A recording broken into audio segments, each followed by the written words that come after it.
I wanted to talk on some of the ideas that also Steve Woloshin presented and others do share on why shorter is better, and also how regulators could improve how they present the results of the studies. I feel I can do that because IFA is not simply a regulatory authority that approves new drugs, but has several other roles. No, one thing more. As we state often, we have no financial interest, also was one of the initial slides by Stephen. I'm truly surprised newspapers keep being happy of not asking the expert if he has any huge conflict of interest, because usually the important ones are big, and we keep going like that. I think that's a gap to think about, and not only on sensitive matters, as Luca Arnaudo proposed, on suicidal or other sensitive topics, but I think truly on this, newspaper and television should make a reflection on mentioning these. I'm optimist on this. It was difficult 25 years ago, 30 years ago for the big journals. And it was all started at the New England Journal of Medicine 30 years ago, and it happened. So I'm just introducing to our guest why we at IFA can have some responsibilities more than just normal regulators to do this. We, in the European context, approve drugs at medicines, not drugs, medicines at European level for the individual benefit-risk ratio, positive. We should define beyond each individual benefit-risk ratio that is judged positive, whether it has some comparative advantages to existing options, what's the exit role in therapy, first line, second line, and so forth, when to use it, special population or target population, and for these, whether we restrict reimbursement to these, as we have a universal health system in Italy. A few other roles are closer to the topic of today, and one is an independent research fund, that small, but with a role in comparative evaluation. It's small, but well aimed, so not research in general, that typically in the US stand with NIH and not with the FDA. But also in the law that created IFA almost 20 years ago, there is an independent information task that has been developed only in a short period of time. It requires, in my view, pretty large investment, and is quite important, and is probably never fully grown, and currently is in need of some energies. We monitor drug use, and finally we have two ethics committees with us just established, one on pediatric and one on advanced therapies, for which we should give the national approval. So a mixed agency, or I prefer to call it an all-in-one. And this role toward the national health system is where this kind of information should stay. So, rapidly on the state of guidelines. This is one of the best guidelines in terms of methodology that the group at McMaster developed 10 years ago, based on great methodology and already from a previous huge amount of work.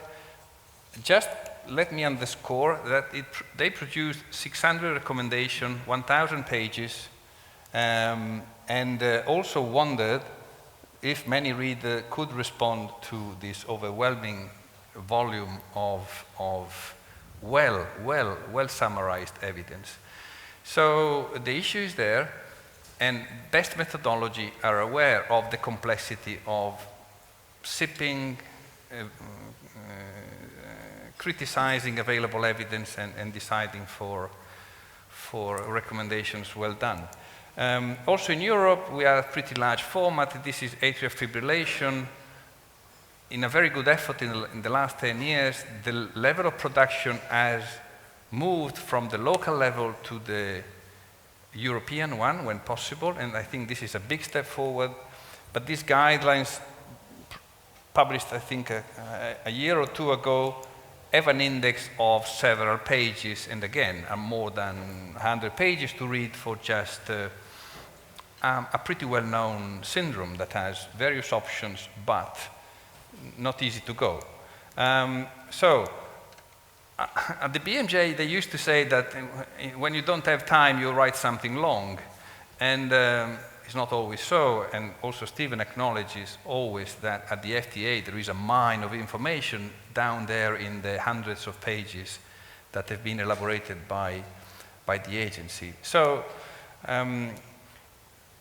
this is the beginning of the talk. 20 years ago, we started also with Alessandro discussing on these problems, and the good synthesis that in a group at BMJ was elaborated under the coordination of David Sackett and Doug Altman. There was this idea that the researchers use relative measures that we've been talking today with confidence interval and so forth, but clinicians and policymakers need absolute measures to define the impact. And probably that's where start the problem. And they proposed something very similar, in my view, to also what Stephen was proposing for a new consult statement for press releases, on a structured abstract that is already there, but often does not contain clearly all this information, which stand from the very beginning, the context or the baseline risk, what are we talking about?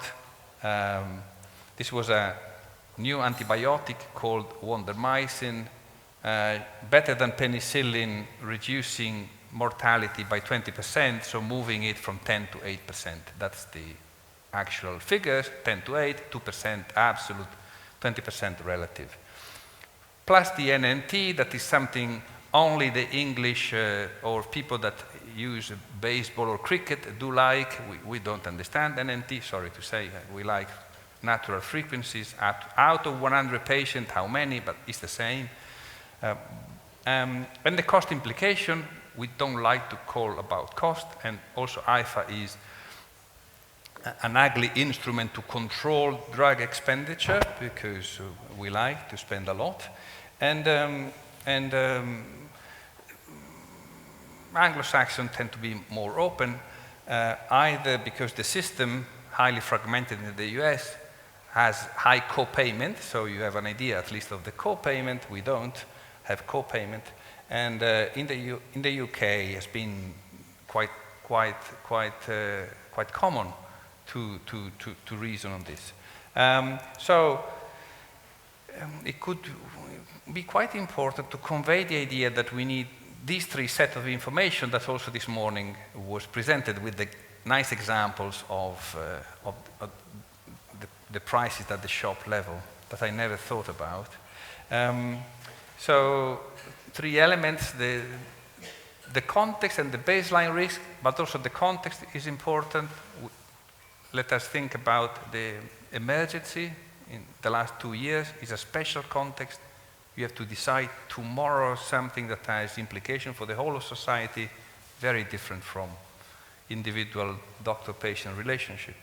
The actual result, where I think I'm still grateful for that book, we could do a lot more in sharing how and in teaching how. Plus the implication that I truly appreciated Andrea Capocci saying, interpretation is always interpretation. So, thank you for that. So, I acknowledge their proposal this afternoon. We'll discuss more how to summarize this in a page with the actual numbers. Let me put it in the informed health choices way. This is something that a 10-year-old boy or girl could understand for his life after the age of 10. And maybe not only for medicines, but also for food. It would be great if we teach our 10 years old how to fill the fridge and how to cook.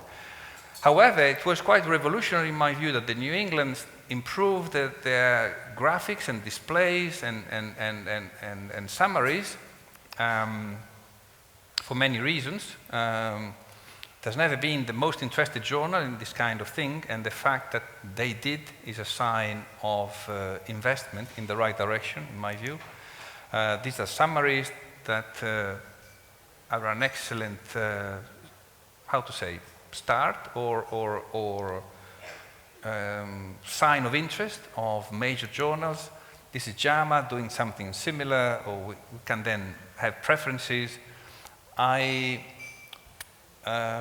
think I was not able to add here also European Heart Journal that has done something similar, plus 3 boxes, which I would like to acknowledge, similar, showing we now share a lot. And if there is some competition among the journals in how to produce better summaries, I think is the right direction. And it's very influential. This is Cochrane or Grade. Now I'm not able to understand the distinction between the two. In fact, this afternoon we have invited Holger Schunemann to comment. And again, you summarize the result with the baseline risk, to which you apply the relative risk reduction, and you have also a judgment on quality of evidence. I'm very happy to underscore the fact that IFA adopted Grade in the evaluation of quality of evidence in the judgment of innovation of a new medicines, which was, in my view, unthinkable 10 years ago. I was actually surprised. I found it already adopted, so it's not my merit, but I think is a huge step forward, meaning in our role for the NHS, we judge whether the European approval was based on low quality evidence, meaning studies with few patients, or sound and robust high quality evidence. So there is some convergence, again, Cochrane and NT and so forth. Just 2 slides on what we tried to do. After more than a year of discussion and some hesitation, should we move to traffic light recommendations? Oh, so much work, then a traffic light, how can we? I think has been a great decision. I thank also some of the present. I always thank Patrizia Popoli for chairmanship, but all the others who worked always, or a lot more than expected in their task. So we had a committee that had, I think, 97 days continuously, daily meeting, including Saturday and Sunday in 2020. And the year after, the more we got into a complex set of recommendations, we thought it could be useful to simplify. Red, don't use it. Yellow, stop and think when and how. The standard of care in green, and these are the drugs for hospital management. In 2 pages, the summaries. Just to say that we had to reflect and pause a bit and saying, how is it that we, the national agency, after scrutiny of hundreds of pages and dossier, end up with only 2 pages for the main recommendation? I think this is absolutely great, but it should be me self-judging. But if I gave such a good title, I can, but I didn't give the title. So this is how the drug entered, and nothing at the beginning, so a green light for the totally useless or probably harmful chloroquine for just a month, and lopinavir for just a month, and then it was only in clinical trials, and then it was red. So that was the progress. Quite rapid, in my view. In 3 months, we defined a standard of treatment. And the standard of treatment defined in 3 months is great, and it was done only by randomized clinical trial, which were enforced. And this is a short commentary that Antonio coordinated on the problem we had in defining a standard of care. There were huge variability in standard of care, so how can you interpret different standard of care with different differences or reported differences? Had we too many clinical trials? Probably yes. We were in charge of approving all the clinical trials on COVID. We screened more than 200, approved less than 70, probably still too many. Ideally, we should have approved 5, 3. It would have been probably much better. But, you know, then what are we, an authority or a dictatorship? Research is a free environment. I think we did our best. But 72 randomized trial, for the majority not performed or not recruiting, is something to reflect. And that was the beginning of the thinking. So this is again the New England, and what I truly appreciate in a summary they did was this figure where you show the absolute and the relative with the crossing of the lines. We don't like crossing lines to enlarge and magnify the benefit, so the real picture is the one below with the little difference of 5%, and that is enlarged and magnified on a scale of 10. Excellent that you produced the two together. At least we are now acknowledging one is a magnifying of the others. It is again the baseline, the absolute, and the relative. This is a 90% reduction, so for sure it works, it reduces a lot, a low risk. So as we are here, I think we have not improved a lot in our degree of maturity in thinking. I think with this emergency brought back to the beginning, and we were naive in thinking it's enough to say yes or no. Probably it's not. So 20 years ago we were saying, actually 25, variability in clinical practice is not just a matter of knowledge or knowledge sharing or disseminating or telling people what to do. It's more complex to change physicians' behavior. Simple diffusion doesn't work, and we should invest. We should invest in changing practice. It's not only a we. I think international we didn't invest much, though the guideline movement has got, in my view, much stronger and more accepted. I like books. I don't like media. I don't like Twitter. I'm not on Twitter. I'm not on TikTok. I have a telephone that always rings, but I definitely prefer books, and I like this place. So the final part is on thinking what we can do, in this case institutionally, what we can do to be more proactive or more part of this discussion. So why not offering a framework as IFA, maybe together with, not exclusively, why should we, as if we are part of a research community, what are the necessary elements we have been saying are important, that should be there. In Italy, you could say is a decalogue, is the 10 items, but if I'm not wrong, the decalogue in English goes back to to Moses and the Bible.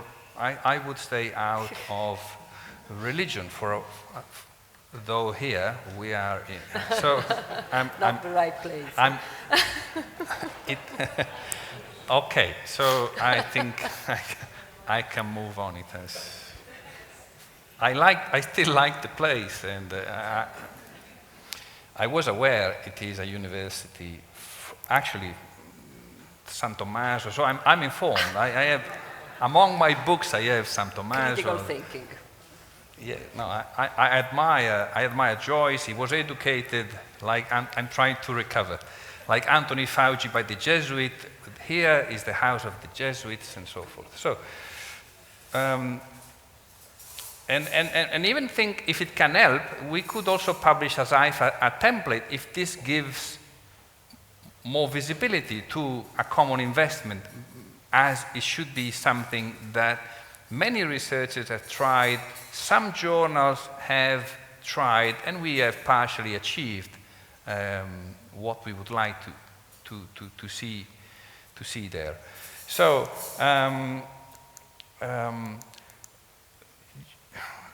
we come out of the last 2 years with a stronger conviction that the randomized trial has been the tool we've been using in an emergency, we have been using in natural conditions of a difficult and overwhelmed national health system and so forth. So randomization is the tool. You can do it in everyday hospitals, and actually the polarization in politics has been a strong distortion, and after a while these were the two big discoveries: solidarity and recovery, other platform in the US, adaptive clinical trial, increasing an arm with a new treatment. I think this has been the big progress that regulators are ready to think about and to accept as a standard for approval.